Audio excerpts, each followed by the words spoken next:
Bonjour, bonsoir, ça dépendra d'où vous viendrez, alors que vous serez en train de voir cette vidéo.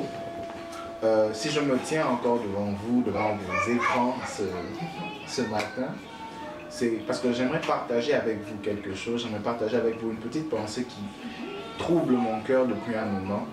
Je l'ai intitulé « Trouva-t-il encore la foi dans ton cœur ?» Alors, pour cela, j'aimerais nous inviter à lire deux passages avant que nous prions et que nous écoutions ce que le Seigneur a nous dit. J'aimerais nous inviter à prendre le Bible dans le livre de Matthieu. Dans le livre de Matthieu. Matthieu 14, le verset 25 au 33e verset. Je lirai pour nous. La Bible dit, à la 4e veille de la nuit, Jésus alla vers eux, marchant sur la mer. Quand les disciples le virent marcher sur la mer, ils furent troublés et dirent, c'est un fantôme.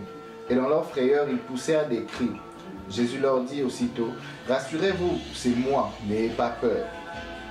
Pierre lui dit, Seigneur, si c'est toi, ordonne que j'aille vers toi sur les eaux. Et il dit, viens. Pierre sortit de la barque et marcha sur les eaux pour aller vers Jésus. 30e verset. Mais voyant que le vent était fort, il eut peur. Et comme il commençait à s'enfoncer, il s'écria, Seigneur, sauve-moi. Aussitôt Jésus étendit la main, le saisit et lui dit, homme de peu de foi, pourquoi as-tu douté? Et ils montèrent dans la barque et le vent cessa. Ceux qui étaient dans la barque vinrent et adorèrent Jésus et dirent, tu es véritablement le Fils de Dieu. Deuxième passage, avant que nous écoutions la parole, il s'agit de Luc 18, le 8e verset. La Bible dit, je vous le dis, il leur fera promptement justice. Mais quand le Fils de l'homme viendra, trouvera-t-il la foi sur la terre? C'est une question que Jésus pose. J'aimerais nous inviter un moment dans la prière avant que nous écoutions la parole du Seigneur. Père Saint, je te prie de nous oindre pour ces instants, de nous oindre pour annoncer ta parole à ton peuple. Laisse Seigneur que nous soyons un canal utile pour que tu touches le cœur, pour que tu changes une vie. Dans le nom puissant de Jésus, nous avons ainsi prié. Amen. Amen. Comme je l'ai dit au départ, j'aimerais nous entretenir sur un thème que j'ai intitulé « Trouvera-t-il encore la foi dans ton cœur ?» Frères et sœurs, nous connaissons tous cette parabole dans laquelle Jésus voulait enseigner à ses disciples la prière avec persévérance. Jésus nous parle durant cette parabole que nous retrouvons dans Luc 18, je ne l'ai pas lu. Il parle de cette femme qui avait besoin de trouver justice contre sa partie adverse et elle alla voir un juge. Mais la Bible précise que ce juge était inique. Alors la femme continuait de l'importuner, de persévérer, d'aller tous les jours frapper à sa porte pour que le juge lui rende justice. Et grâce à sa persévérance, je voulais dire, grâce à sa persévérance, le juge finit par rendre justice à cette femme. Et alors là, Jésus profite de l'occasion pour faire une petite comparaison entre le juge et son père. Et Jésus dit, malgré la méchanceté de ce juge, il finit par rendre justice à la femme. Alors à combien plus forte raison mon Père ne vous rendra-t-il pas justice? J'aimerais ouvrir une petite parenthèse pour dire que Jésus aimait vraiment son Père. Parce qu'à tout moment, il ne cessait de le présenter, il ne cessait de dire « Mon Père est meilleur que les vôtres. Aussi bon soient vos pères sur la terre. Mon Père », il plaçait toujours son Père au-dessus des autres pères. Je prie le Seigneur qu'un fils ait une telle relation avec son Père. Je prie le Seigneur qu'alors que toi tu me suis, fils ou fille, que tu rétablisses cette relation avec ton Père. Jésus nous montre combien la relation est importante, combien le Fils doit parler de son Père, comment le Fils doit parler de son Père, comment le Fils doit avoir une telle relation avec son Père, comment le Fils doit être fier de son Père. Et pour ceux qui, comme moi, n'ont plus peut-être un des parents, Jésus nous présente toujours son Père. Il veut le partager avec quiconque le veut bien. C'était juste une petite parenthèse. Peut-être qu'il s'agit de toi. Règle cette relation avec ton Père. Ils ne sont toujours pas là éternellement. Alors, du moment qu'ils sont là, il faut que tu apprennes à vivre avec eux. Ils ne sont toujours pas plaisants, mais ils sont importants quand même. Alors, pour continuer, j'aimerais dire ceci. Après la parabole, Jésus m'étonne. Jésus pose une question. Il dit, mais lorsque le Fils de l'homme viendra, trouvera-t-il encore la foi sur la terre? Cette question m'a toujours troublé alors que j'étais en train de lire ma Bible. Je disais, mais Seigneur, pourquoi tu as parlé de la prière avec persévérance et comment tu finis avec une question de foi? Jésus cherche à savoir, et la question qu'il la pose aujourd'hui, ce qui fait l'objet de notre thème, c'est que trouvera-t-il encore la foi dans ton cœur à son retour? Lorsque le Fils de l'homme reviendra, trouvera-t-il encore la foi dans ton cœur? Trouvera-t-il encore la foi dans ton cœur? Cette question s'impose. Le Seigneur veut que je te pose cette question. Trouvera-t-il encore la foi dans ton cœur lorsqu'il reviendra? Alors pour comprendre ce sujet de la foi, nous allons nous servir de Pierre comme matériel didactique, si je peux le dire ainsi. Nous allons nous servir de Pierre. Nous allons essayer d'étudier un aspect de la vie de Pierre, un épisode de la vie de Pierre, pour nous enseigner ce que c'est la foi. Qu'est-ce que la foi que le Seigneur attend de nous. Et nous avons lu ce texte dans Matthieu 14. Ce texte dans Matthieu 14 qui nous parle de cette histoire merveilleuse. Jésus était avec les disciples, leur demande d'avancer, de partir avant lui, et lui est resté. Et à un moment, alors que la navigation se faisait un peu compliquée, ils virent Jésus marcher sur les eaux. Alors comme ils n'étaient pas habitués à ce genre de choses, ils ont crié, c'est un fantôme, c'est un fantôme. Et là, Jésus les rassure en disant, non, c'est moi.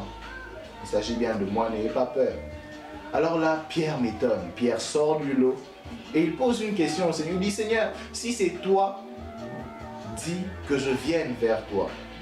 Alors Jésus lui dit, viens.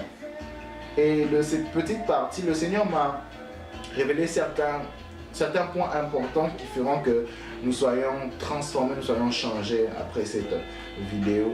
Ma vie a moi-même été changée après avoir reçu ces vérités de la part du Seigneur.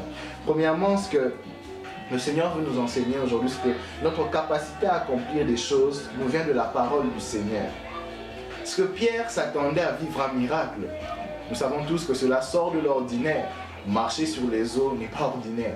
Alors Pierre voulait un miracle. Mais Pierre nous apprend une chose très importante. Alors il dit, Seigneur, si c'est toi, dis que je vienne. Pierre voulait marcher sur les eaux, mais il attendait d'abord un ordre du Seigneur. Il attendait d'abord une parole du Seigneur. De même que la Bible dit, la foi vient de ce que nous avons entendu. Et ce que nous avons entendu vient de la parole de Dieu. Alors tu veux être un homme de foi, tu veux garder la foi, tu veux avoir la foi. Attends-toi toujours à une parole du Seigneur. Accoutume-toi avec la parole. Demande toujours une parole du Seigneur. La parole est ce qui nous fait vivre le miracle. La parole produit la foi en nous qui nous fait vivre le miracle. Est-ce que Pierre voulait? Pierre a dit, Seigneur, donne une parole. Dis que je vienne. Il aurait dit, oh, je veux vérifier si c'est toi, je vais sortir. Non, il a dit, Seigneur, dis que je vienne. C'est la première des choses que Pierre nous enseigne. Alors la deuxième des choses, que la foi aime l'obéissance. La foi aime l'obéissance. La Bible nous montre que lorsque Jésus lui dit, viens, Pierre sortit. J'ose m'imaginer la scène, c'est que Pierre était déjà aux aguets. Alors lorsque Jésus a dit viens, directement il sort. Directement il quitte la barque et il a commencé à marcher. Waouh, quelle merveilleuse leçon que Pierre nous donne. Parce que la foi marche toujours avec l'obéissance. La foi marche toujours avec l'obéissance. La foi marche toujours avec l'obéissance. Selon la Bible nous dit que sans la foi, il est impossible d'être agréable à Dieu. Et la foi est ce qui nous rend agréable à Dieu. Et pour qu'il y ait foi, il faut qu'il y ait toujours obéissance. Plusieurs personnes ont reçu des paroles, mais l'obéissance manque encore. Et notre obéissance peut être paralysée à cause de la peur. Nous toucherons ce point un peu plus tard. Mais Pierre nous montre déjà un fait très important. Dès qu'il reçoit la parole, il sort. Au même moment où il recevait la parole, il sortit. Et ce sont des choses comme ça qui bâtissent la foi. Ce sont des choses comme ça qui renforcent notre foi. Le troisième point, nous allons en finissant. Le troisième point, c'est que Pierre nous enseigne que la foi aime prendre des risques. La foi aime prendre des risques. Une foi sans risque n'est pas une foi. Nous ne pouvons pas dire, être là, être assis comme moi sur ma chaise et dire je suis un homme de foi. Tant que tu ne prends pas de risques, ta foi ne sait pas être mesurée. Parce que Pierre nous enseigne ce que la foi prend des risques. Parce qu'il a demandé la parole, il a reçu la parole, il a obéi et il fallait prendre un risque. Il fallait sortir. Pierre n'a pas dit, Seigneur, ok, tu as dit que je vienne, mais là, je ne ressens rien, je ne sens rien autour de moi. Ou il aurait pu dire, Seigneur, fais que le disciple que tu aimes beaucoup, Jean, puisse prophétiser, comme ça je serai rassuré que c'est vraiment toi. Non, dès qu'il a reçu la parole, il a obéi et il a risqué. La foi aime le risque. La foi aime le risque.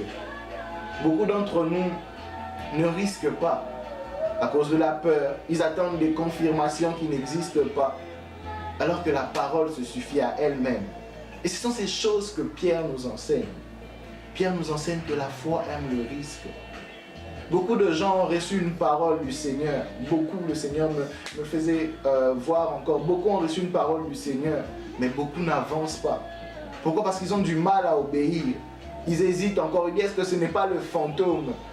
Est-ce que ce n'est pas Satan qui essaye de blaguer avec nous? Ce n'est pas Jésus, mais il dit simplement, c'est moi pour nous perdre. Non, dès qu'il a reçu la parole, il a obéi. Et après, il a risqué. Ce sont les choses que Pierre nous enseigne. Ainsi, alors que je m'en vais clôturer, j'aimerais te parler à toi qui es en train de me suivre. Il se peut que tu aies reçu une parole du Seigneur, mais tu n'as pas encore cette force-là. Tu n'as pas encore cette capacité à obéir. Tu as du mal à obéir. Pour un autre, tu as déjà peut-être passé cette étape, mais tu as du mal à risquer. Ces choses sont intimement liées. On ne sait pas les séparer.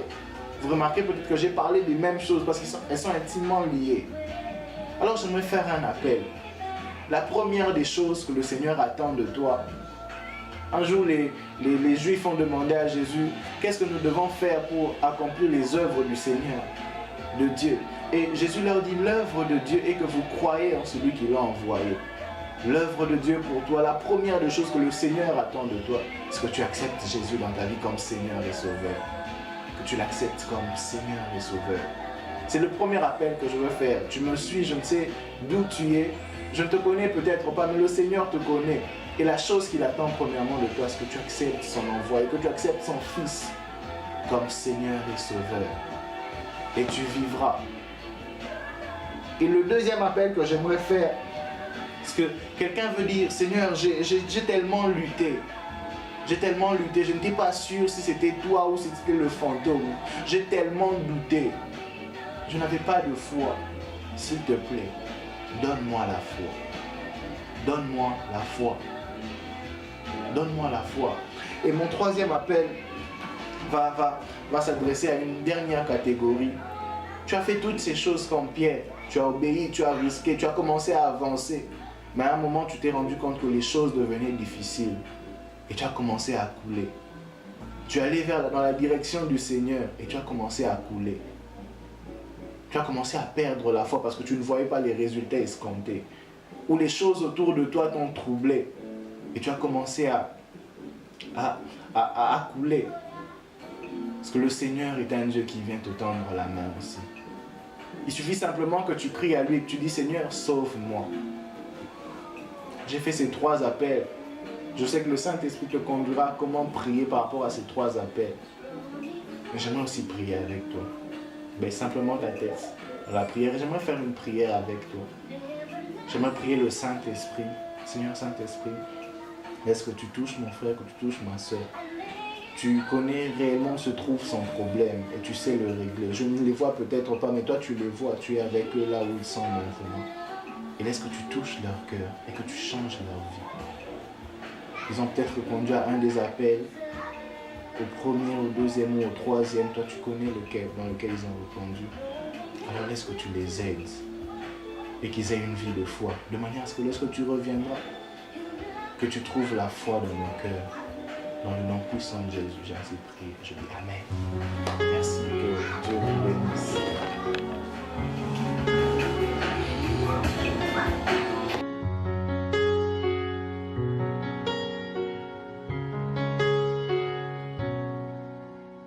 I've been trying to run away from this false reality. No matter where I turn my back, you're always right in front of me. So I push you away, but I don't know that I'm wrong.